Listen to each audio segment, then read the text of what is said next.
চলো আজকে তোমাদেরকে ডিজাইনার নাইটি দেখাই। হ্যাঁ, মানে ডবল গলা কিভাবে করবো দেখো। যেরকম আমরা নাইটি ড্রয়িং করি সেম কিন্তু লম্বাটা টেনে নিয়েছি। টেনে নিয়ে দেখো পেপারে একটা আমি ড্রয়িং করে নিয়েছি। ড্রয়িংটা ঠিক এরকম ভাবে আছে, দেখলাম। এটা হচ্ছে আমাদের মেন গলার ঝুল 5.5 ইঞ্চি, আর গলার চওড়া 2.5 ইঞ্চি, যেরকম আমরা গলার ঝুল নিই। এবার যে বর্ডারটা নিচ্ছি সেটা কিন্তু আমাদের 3 ইঞ্চি। ঠিক যে মেন গলার ঝুলটা নিচ্ছি সেখান থেকে আমরা 3 ইঞ্চি নেব। নিয়ে এই 3 ইঞ্চি করে একটা ডট ডট দিয়ে একটা লাইন ড্র করে নেব।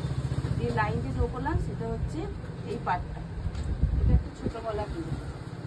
এবার যে আমরা যে বড় গলাটা আছে এই পার্টটাকে এখন আমরা এই 4 ইঞ্চি কাপড় ছেড়ে এখানে বসাবো। পেপারে অবশ্যই আগে লাইনটা করে নিতে হবে।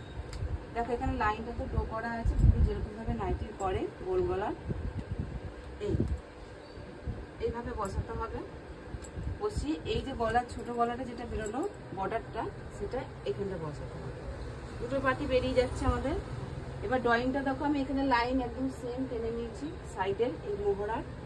শুধু এখন এই গলাটা ঠিক এই 4 ইঞ্চিটা যে নিলাম, এই 4 ইঞ্চি নিয়ে এই গলা সমেত একবারে কিন্তু লাইনটা করে দিলাম। আর এবার আমরা ছোট গলাটা ঠিক এইভাবে আবার সামনের দিকের গলার ঝুলটা নেবো, এইভাবে 2.5 ইঞ্চি যেটা নিয়েছিলাম। আর এবার 3 ইঞ্চি যেটা লাইন ড্র করেছিলাম সেটাও কিন্তু এইভাবে এখন লাইন টেনে নেবো। দেখো দুটো আমাদের বর্ডারটা হয়ে গেল, আর এই হচ্ছে মেন আমাদের নাইটি ড্রয়িংটা হয়ে গেল। এবার আমরা কাটিং করবো কোনখান দিয়ে। প্রথমে আমরা যে বর্ডারটা করেছিলাম উপরের গলা, সেটা আগে আমরা এইভাবে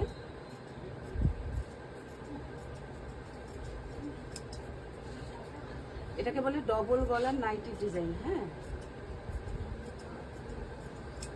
এই হচ্ছে এই পার্টটাকে কাটে হাফ সেপ দিলাম, হয়ে গেল কাটিং।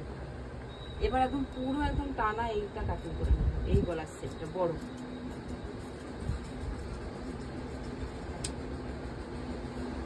এই ছোট গলার মধ্যেই কিন্তু এটাকে আমরা এইভাবে কুচি দিয়ে এটাকে কাছে নিয়ে এসে এইভাবে বসাবো। দেখো বুঝতে পারছো?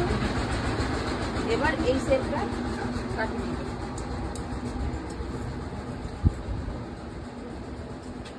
আর এখানে ঝুল যা আছে তার সাথে কিন্তু 3 ইঞ্চি যোগ করেছি। এইগুলো কাটিং করা একটু সরিয়ে দাও।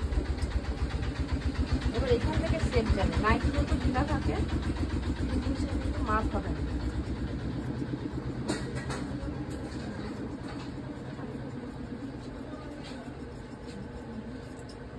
এবার হচ্ছে এই সেটটা উমরা সেট।